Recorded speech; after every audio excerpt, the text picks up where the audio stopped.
আল্লাহর নবী সাল্লাল্লাহু আলাইহি ওয়াসাল্লাম বলেন, কিয়ামতের ময়দানে যার আমল নামায় আল্লাহ পাক রব্বুল আলামিন নামাজ দেখবেন, নামাজটা সঠিক হয়েছে, অন্য অন্য প্রশ্ন, অন্য অন্য হিসাব নিকাশ 80% রব্বুল আলামিন তার সহজ করে দিবেন।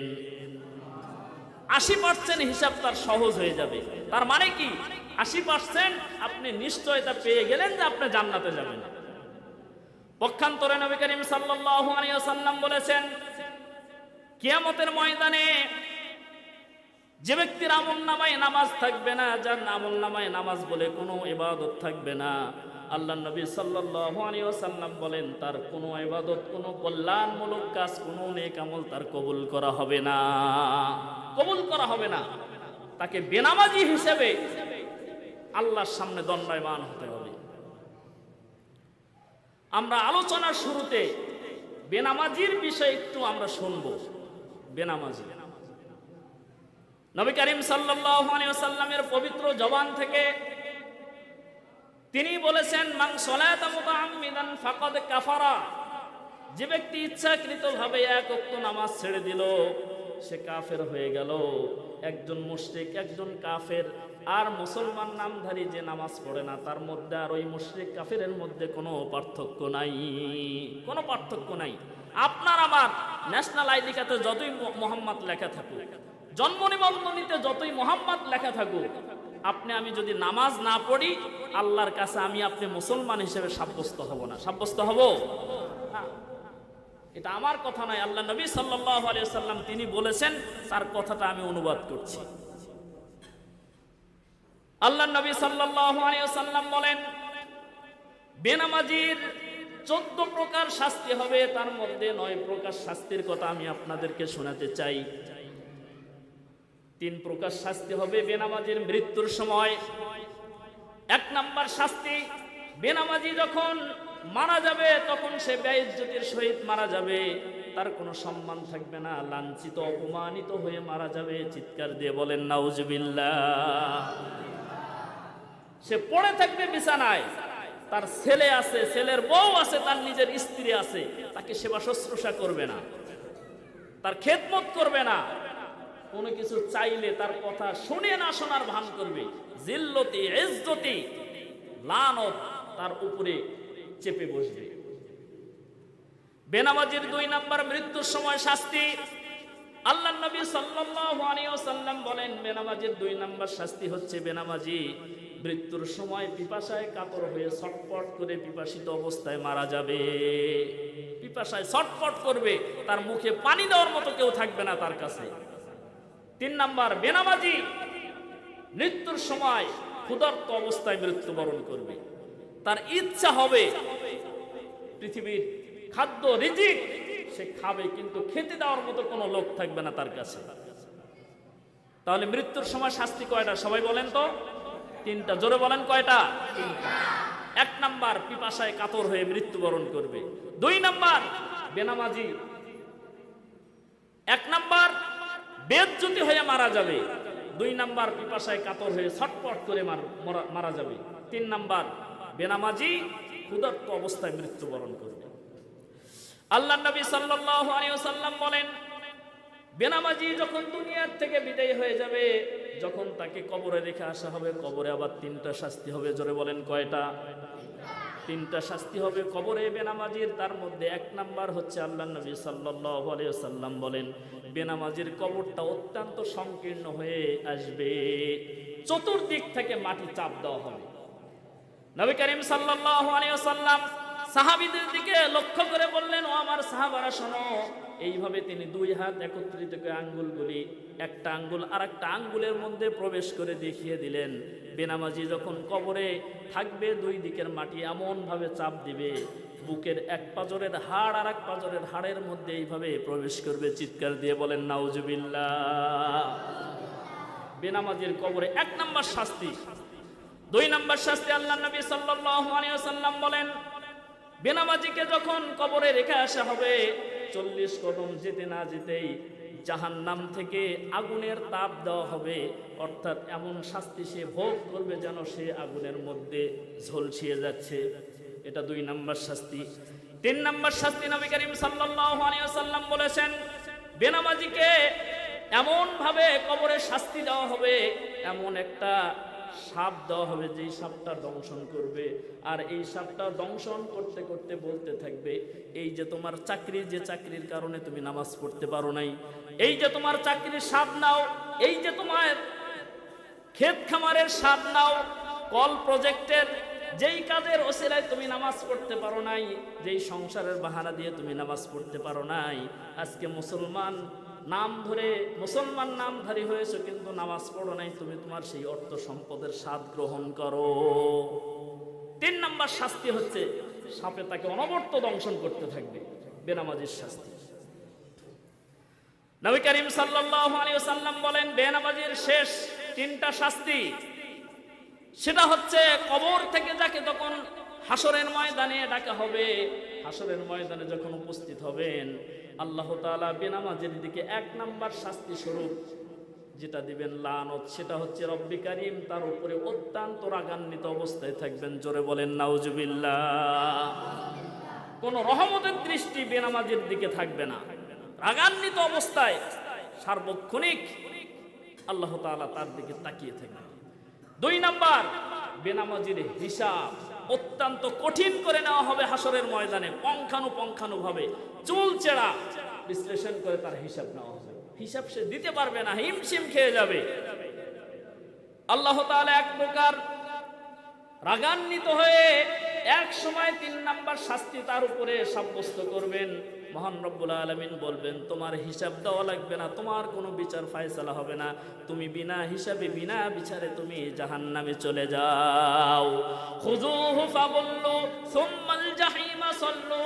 আল্লাহ পাক রব্বুল আলামিন ফেরেশতাদেরকে অর্ডার করবেন, ও আমার ফেরেশতারা শোনো, তোমাদেরকে অর্ডার দিলাম, তোমরা খুঁজে খুঁজে এই হাসরের ময়দানের মধ্যে যতগুলি বেনামাজি আছে তাদেরকে একত্রিত করো, আর সুম্মাল জাহিমা সাল্লু, তাদেরকে তুমি জাহিম নামক জাহান্নামের মধ্যে প্রবেশ করো।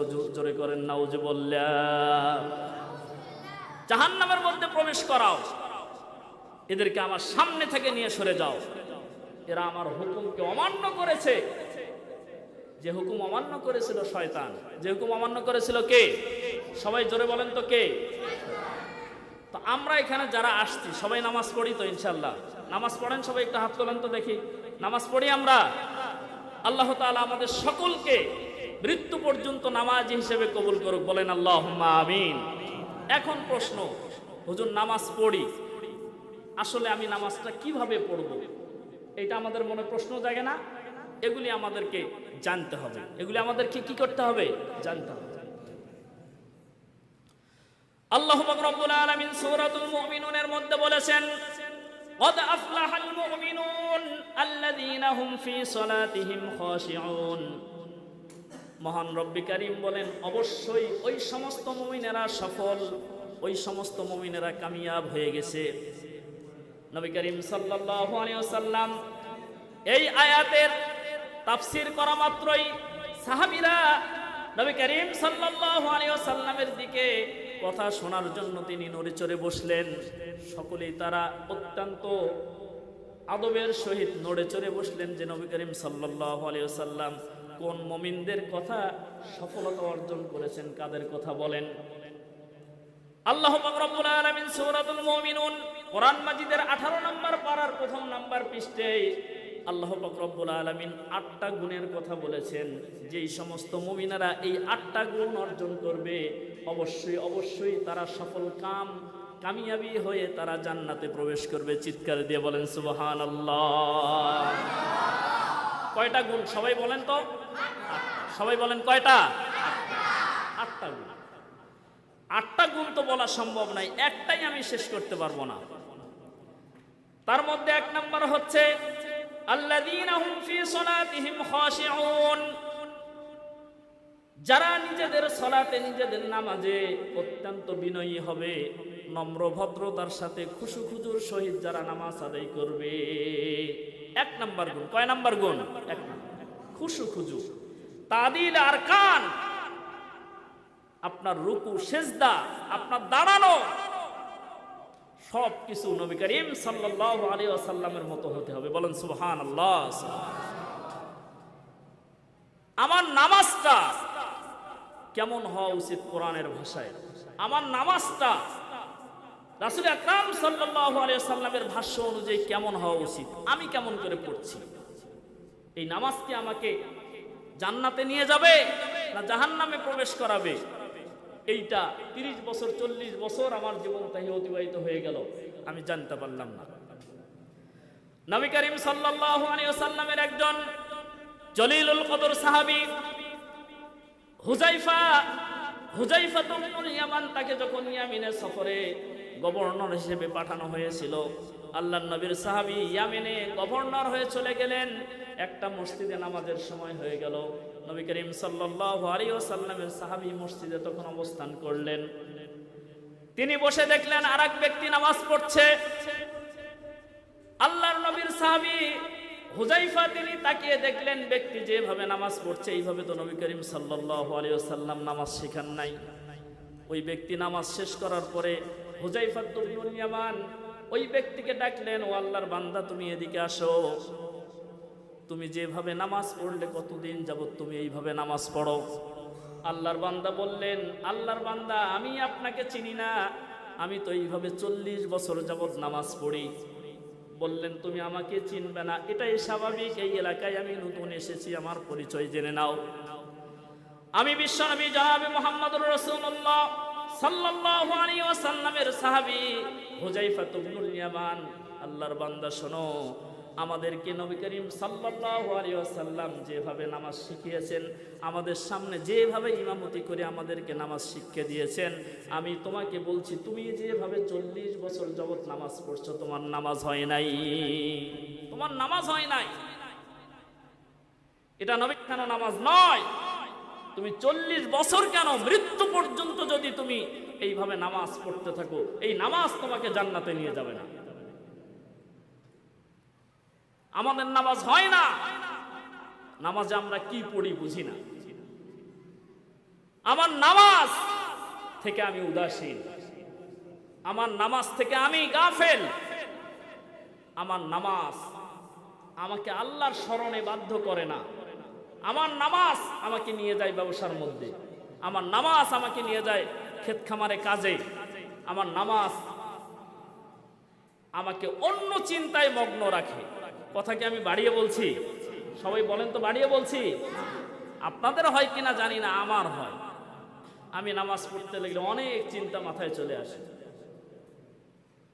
চিন্তা আমাকে ঘিরে বসে, বারংবার আমি ফিরে আসি নামাজে। নবী করিম সাল্লাল্লাহু আলাইহি ওয়াসাল্লাম যে নামাজ আমাদেরকে শিখিয়েছে, আমাদের নামাজ হচ্ছে না।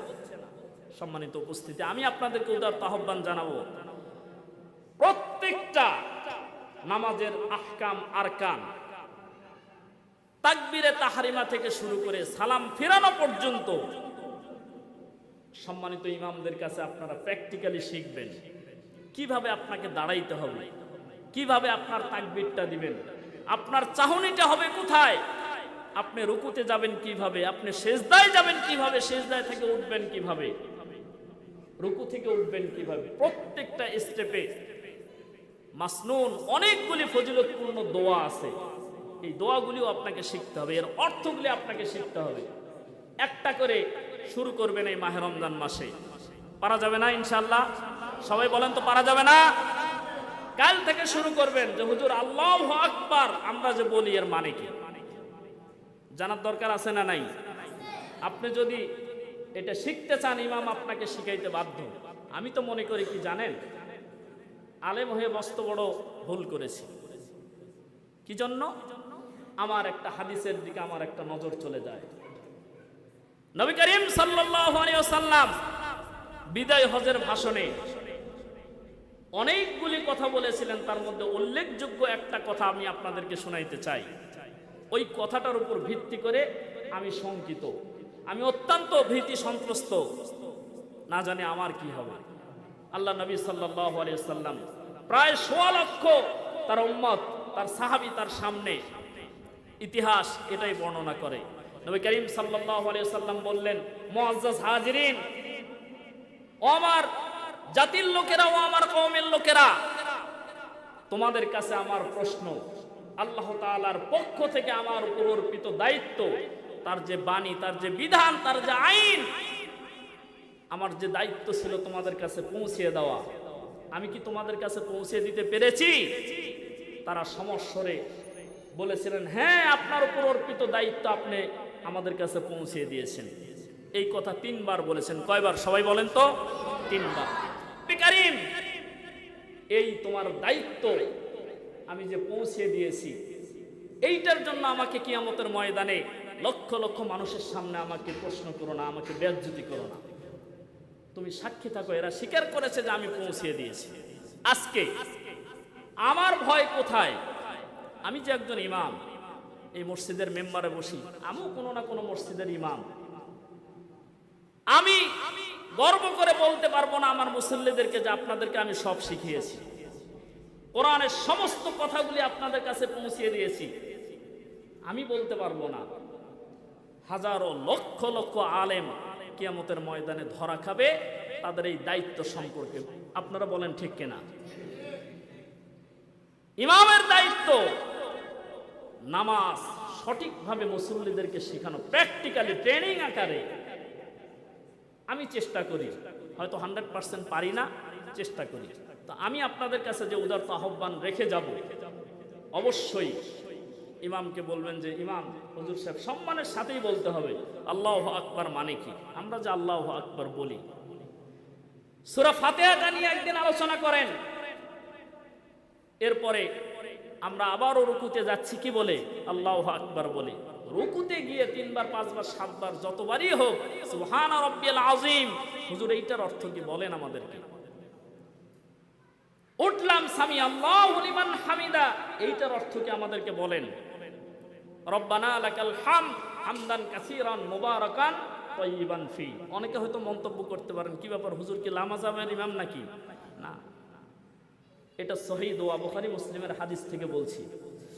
আল্লাহর নবী সাল্লাল্লাহু আলাইহি ওয়াসাল্লামের একজন সাহাবী নবী করিম সাল্লাল্লাহু আলাইহি ওয়াসাল্লামের পেছনে তিনি ইক্তেদা করেছিলেন।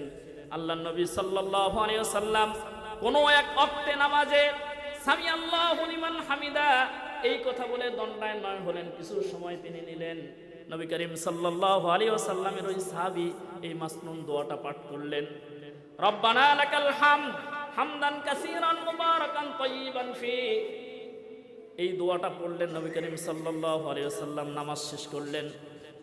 সাহাবীদের দিকে লক্ষ্য করে তিনি বললেন, ও আমার সাহাবারা, তোমরা নামাজের মধ্যে সামি আল্লাহু লিমান হামিদা বলার পরে এই অতিরিক্ত কথাগুলি কে বলেছো? সাহাবীরা ভয় পেয়ে গেলেন, না জানি আমাদের নামাজের মধ্যে ভুল হয়ে গেছে কিনা। এইটা তো আমাদেরকে কোনোদিন নবী করিম সাল্লাল্লাহু আলাইহি ওয়াসাল্লাম শিখান নাই। তিনি অভয় দিলেন, বললেন, আমি তোমাদেরকে কিছু বলবো না, এই দোয়াটার জন্য তোমাদের জন্য একটা সুখবর রয়েছে। সাহাবী অভয় পেয়ে তিনি বললেন, ওগো আল্লাহর নবী, এই দোয়াটা আমি বলেছি। বললেন, তুমি কেন বললে? বললেন, আল্লাহ তাআলার শুকরিয়া, আল্লাহ তাআলার প্রশংসা কম করতে আমার ভালো লাগে না, বেশি বেশি আমার মনে হয় আমি করি। নবী করিম সাল্লাল্লাহু আলাইহি ওয়াসাল্লাম বললেন, ও আমার সাহাবী, আমি নবী, তুমি নবী না। আমি যা দেখি তুমি তা দেখতে পাও না। তোমার দোয়ার ফজিলত, তোমার দোয়ার রেসানি, তোমার দোয়ার সওয়াব এত বেশি লেখার জন্য আল্লাহর ফেরেশতাদের মধ্যে প্রতিযোগিতা করছিল, তারা কে কত বেশি লিখতে পারে আর কে কত বেশি লেখে, এইটা আল্লাহ তাআলার কাছে জমা দিয়ে দেয়। রব্বানা লাকাল হামদ হামদান কাসীরান মুবারাকান তাইয়িবান ফি। এই মাসনুন দোয়াগুলি আমাদেরকে শিখতে হবে। আপনি রুকুতে চলে গেলেন, রুকু থেকে উঠলেন, এই মাসনুন দোয়া পড়লেন, এরপর আবার সিজদায় চলে গেলেন। সিজদায়কে আমরা কি বলি? সুবহানা রাব্বিয়াল আলা। ওয়াজ হয়তো আপনাদেরকে ভালো লাগছে না, কিন্তু অত্যন্ত গুরুত্বপূর্ণ কথা। সুবহানা রাব্বিয়াল আলা অনেকবার আমরা বলি। প্রত্যেকটা পরতে পরতে আপনি দেখেন, প্রত্যেকটা পরতে পরতে রবের নাম। কার নাম? সবাই বলেন তো, কার নাম? আল্লাহর নাম। আলহামদুলিল্লাহি রাব্বিল আলামিন, সুবহানা রাব্বিয়াল আলা, রব্বানা লাকাল হামদ। এইভাবে সকল জায়গায় শুধু রবের নাম, শুধু রবের নাম, শুধু রবের নাম।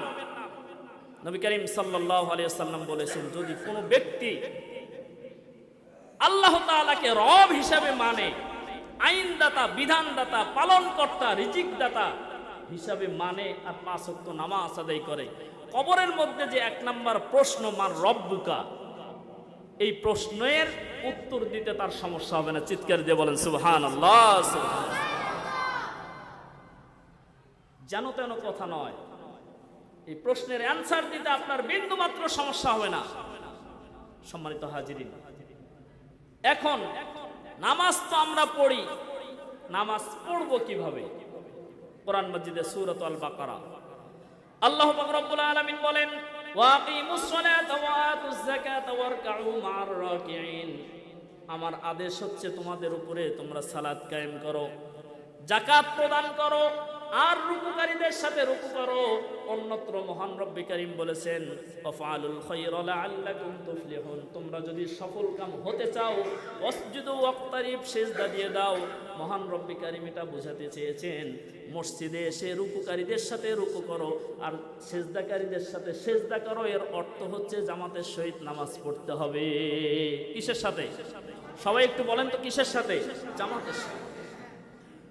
জামাতের সাথে নামাজ না পড়লে নামাজটা কবুল হওয়ার সম্ভাবনা খুবই কম। আমি কি বাড়িয়ে বললাম? খুবই কম, খুবই কম। হযরতে মূসা আলাইহিস সালাতু ওয়াস সালাম আল্লাহ তাআলা সাক্ষাৎ করতেন কোন পাহাড়ে? কে বলতে পারে? কোন পাহাড়ে? তুর পাহাড়ে। কোন পাহাড়ে? সবাই বলেন তো। তুর পাহাড়ে। মুহাম্মদ সাল্লাল্লাহু আলাইহি ওয়াসাল্লাম তার চাইতে আল্লাহর সাথে সবচাইতে যিনি বেশি কথা বলেছেন তিনি হচ্ছেন মূসা আলাইহিস সালাতু ওয়াস সালাম। এজন্য মূসা নবীকে কালিমুল্লাহ বলা হয়। তুর পাহাড়ে উঠতে তার 4টা শর্ত মানা লাগতো। সবাই বলেন কয়টা শর্ত? এর মধ্যে শিক্ষা আছে। 4টা শর্ত। সবাই বলেন তো কয়টা শর্ত? তুর পাহাড়ে কি জন্য মূসা আলাইহিস সালাতু ওয়াস সালাম যেতেন? আল্লাহর সঙ্গে কথা বলতে। কি জন্য? আল্লাহর সঙ্গে কি বলতে? কথা বলতে, সাক্ষাৎ করতে। হযরত মূসা আলাইহিস সালাতু ওয়াস সালাম যখন তুর পাহাড়ে যেতেন, নির্দিষ্ট সময়ে যেতেন। আল্লাহ তাআলা যখন বলতেন তখন যেতেন। যেন তেন সময় যখন তখন তিনি গেলেন, আল্লাহ তাআলা তার সঙ্গে সাক্ষাৎ দিতেন না, কথা বলতেন না। নির্দিষ্ট সময়। 1 নাম্বার কি? সবাই বলেন তো কি সময়? নির্দিষ্ট সময়।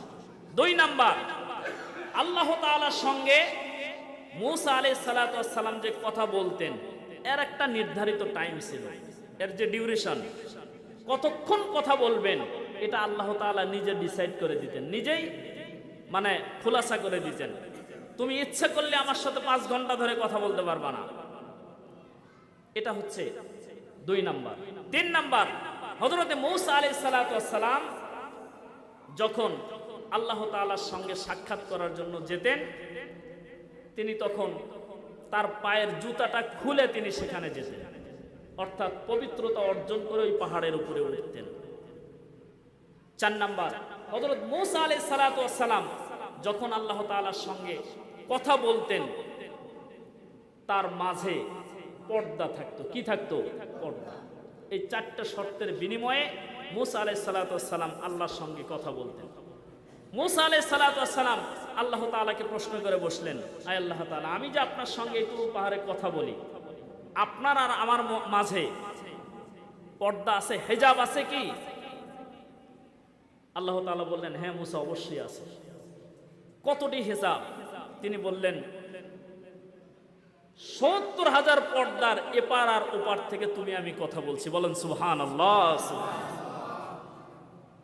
মূসা আলাইহিস সালাতু ওয়াস সালাম আল্লাহ তাআলাকে বললেন, আয় আল্লাহ তাআলা, বাইনাকা ওয়া বাইনি হিজাব, এক একটা পর্দার দূরত্ব কত? তিনি বললেন, এক একটা পর্দার দূরত্ব 50 মিআতা আলফা সানাতিন মিম্মা তাউদ্দুন। চিৎকার দিয়ে বলেন সুবহানাল্লাহ। 50,000 বছর পার হতে একটা পর্দা থেকে আরেকটা পর্দার সময় লাগে। এইভাবে 70,000 পর্দা এর ওপার আর এপার থেকে তুমি আমি কথা বলছি। সম্মানিত হাজিরিন, পক্ষান্তরে কি? হযরতে মূসা আলাইহিস সালাতু ওয়াস সালাম আল্লাহ তাআলার কাছে প্রশ্ন করে বসলেন, রব্বে কারীম, আমি মূসা আলাইহিস সালাতু ওয়াস সালাম আপনার সঙ্গে কথা বলি। ইতিপূর্বে সমস্ত নবী রাসূল আপনার সঙ্গে কথা বলেছে।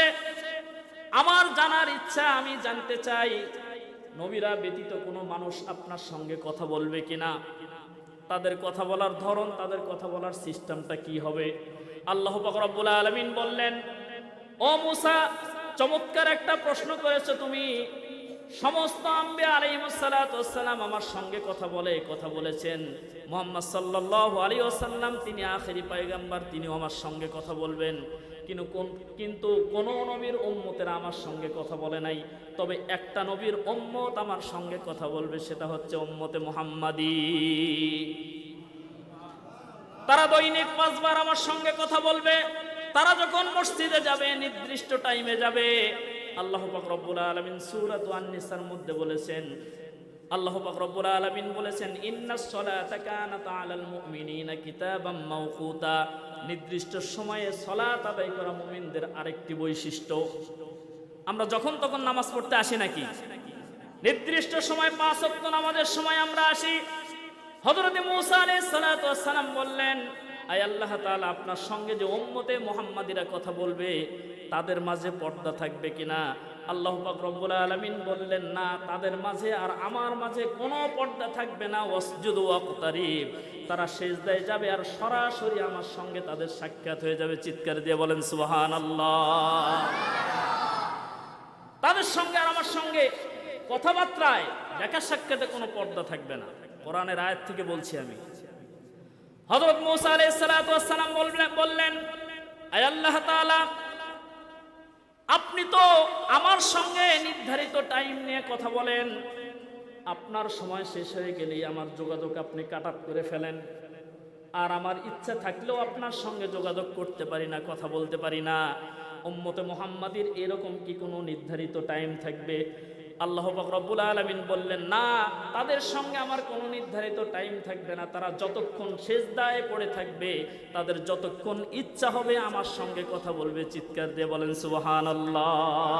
সময় হতো প্র্যাকটিক্যালি আপনাদেরকে কিছু দেখাইতে পারলে আরো সুন্দর হতো। সময়ের স্বল্পতার কারণে আপনাদের আমার কথাগুলিকে আমি সংক্ষিপ্ত করেই মূল কিছু আলোচনা করলাম। যদি এখান থেকে কিছু শেখার থেকে আল্লাহ তাআলা যেন আমাদের সকলকে আমল করার তৌফিক দান করে। সকলেই বলি আল্লাহুম্মা আমিন। সেই সঙ্গে মা বোনদেরকে বলবো, অত্যন্ত সুবর্ণ সুযোগ মাহে রমজান। আসুন, কোরআন শিখুন, কোরআন বুঝুন, কোরআন অনুযায়ী জীবনযাপন করুন। আর নামাজের সঠিক মাসলা মাসাইল, নামাজের মাসনুন দোয়াগুলি এই রমজানকে লক্ষ্য করে আমি সকলেই শেখার চেষ্টা করি, অর্থগুলি শেখার চেষ্টা করি। নামাজটা কিভাবে সুন্দর হবে প্র্যাকটিক্যালি এই একটা মাস যেন আমরা এই নামাজের ব্যাপারে আগ্রহী হই। আল্লাহ তাআলা আমাদের সকলকে সেই তৌফিক দান করুক। সকলে বলে আল্লাহুম্মা আমিন। সেই সঙ্গে আপনাদেরকে